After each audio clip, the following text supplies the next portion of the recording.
पूजा पाठ और बलि का नाम सुनते ही हमारे दिमाग में सीधा खून और धारदार हथियार आता है। लेकिन क्या हो अगर मैं आपसे कहूं कि हमारे पूर्वजों ने कभी किसी जानवर को काटने के लिए कहा ही नहीं था। और विज्ञान की वो थ्योरी जिसे आज हम एवोल्यूशन कहते हैं, वो हजारों साल पहले ही इसी बलि प्रथा के पीछे का असली कारण थी।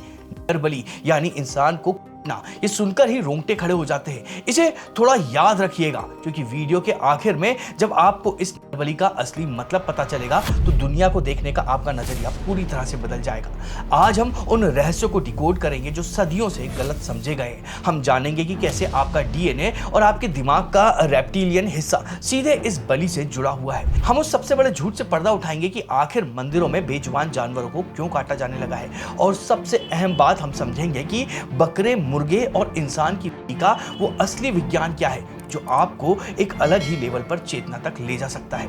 वैसे आगे बढ़ने से पहले एक छोटा सा सवाल है, क्या आपने कभी किसी जगह पर बलि होते हुए देखी है और उस वक्त आपके अंदर कैसा महसूस हुआ था? अपना जवाब नीचे हमें कमेंट में जरूर लिखिएगा, क्योंकि इससे हमें यह जानने में मदद मिलेगी कि आखिर आप लोग इस विषय पर किस तरह से सोचते हैं। अब सीधे विज्ञान पर आते हैं। विज्ञान साफ कहता है कि हम इंसान जानवरों से ही इवॉल्व हुए हैं। हमारे शरीर का एक एक सेल, हमारे डीएनए और हमारे दिमाग की बनावट में भी आज भी हमारे पुराने पूर्वजों के अंश जिंदा हैं। हमारे दिमाग का एक बहुत ही पुराना हिस्सा होता है जिसे रेप्टिलियन ब्रेन कहते हैं। इसे बहुत ही आसान भाषा में समझें तो हमारे दिमाग का एक वो हिस्सा है जो हमें गुस्सा, डर और सर्वाइवल यानी जिंदा बचाने की बेसिक फीलिंग्स देता है। ये सारी भावनाएं हमें सीधे जानवरों से विरासत में मिली हैं।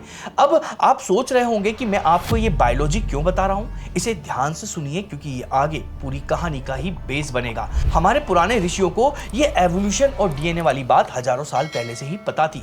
उन्होंने हमारे भीतर छिपे हुए इसी जानवर को बहुत पहले ही पहचान लिया था और बलि की पूरी धारणा इसी अंदर वाले जानवर को हमेशा के लिए खत्म करने के लिए बनाई गई थी। जब कोई ज्ञानी आपसे कहता है कि बकरे की बलि दो, तो उसका मतलब किसी बेजुबान जानवर को काटना नहीं होता है। बकरा क्या करता है? वो हमेशा मैं करता है। ये मैं ही हमारा अहंकार है, हमारा ईगो है। हमें असल में इसी मैं वाले बकरे को मारना होता है। जब मुर्गे की बलि की बात आती है तो हमारे अंदर की वासना चंचलता को दिखाता है। मुर्गे का स्वभाव होता है एक जगह पर टिककर ना रहना।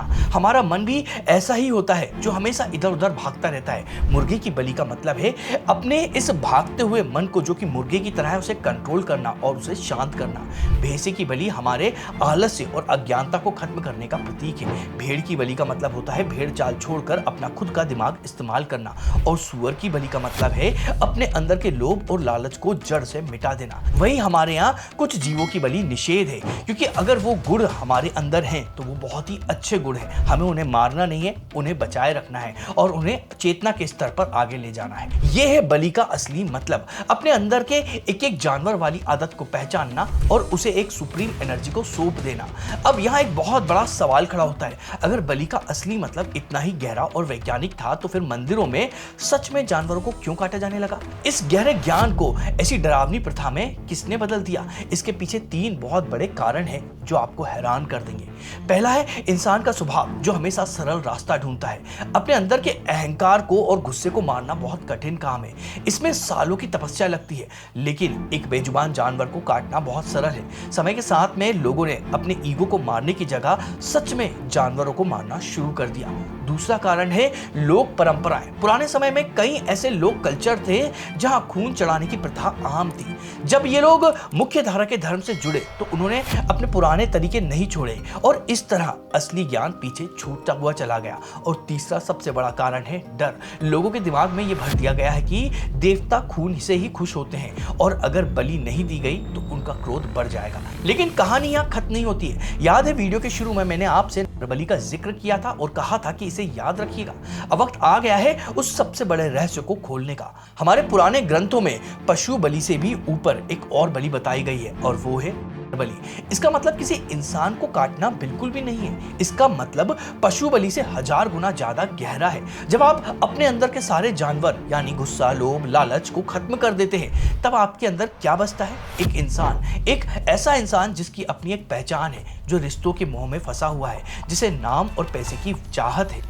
बलि का असली मतलब है अपने इस इंसान होने के अहंकार को भी त्याग देना, अपनी पहचान, अपना नाम, अपनी इच्छाएं, सब कुछ को खत्म कर देना। जब मैं और मेरा का ये भाव पूरी तरह से मिट जाता है, उसे असल में बलि कहते हैं। यही वो अवस्था है जिसे बड़े बड़े तपस्वी हासिल करते हैं। आपने शायद सुना होगा कि कुछ संत गुरु दक्षिणा लेने से पहले वो खुद का ही अपना पिंडदान और श्राद्ध करते हैं, अपना ही अंतिम संस्कार कर लेते हैं। ये वही बलि होती है। वो अपने मानवीय स्वभाव को मार देते हैं और तब वो जो बचता है वही शुद्ध चेतना जो सीधे मोक्ष तक ले जाती है। अब सोचिए, इतना गहरा और जीवन बदलने वाला ज्ञान आम लोगों से क्यों छुपाया गया है? क्यों इसे सिर्फ डराने वाले कर्मकांडों में बदल दिया गया है? ये एक ऐसा सवाल है जिसका जवाब हम किसी और वीडियो में तलाशेंगे। अगर ये वीडियो आपको पसंद आया तो उसको लाइक करिएगा, अपने साथियों के साथ में शेयर करिएगा और हमें कमेंट करके बताइएगा कि आप आगे और किस विषय पर वीडियो चाहते हैं। इसके अलावा अभी कमेंट को स्वैप करके हाइप नाम का एक नया ऑप्शन आया है, तो इस वीडियो को हाइप भी करिएगा। और साथ में अगर आप इसी तरह से रोचक विषयों पर हिंदू धर्म से जुड़े हुए वीडियो देखना चाहते हैं तो उसके लिए हमारे चैनल को सब्सक्राइब करिएगा। तो चलिए मिलते हैं अगले किसी और ऐसे ही हिंदू धर्म के रोचक विषय पर।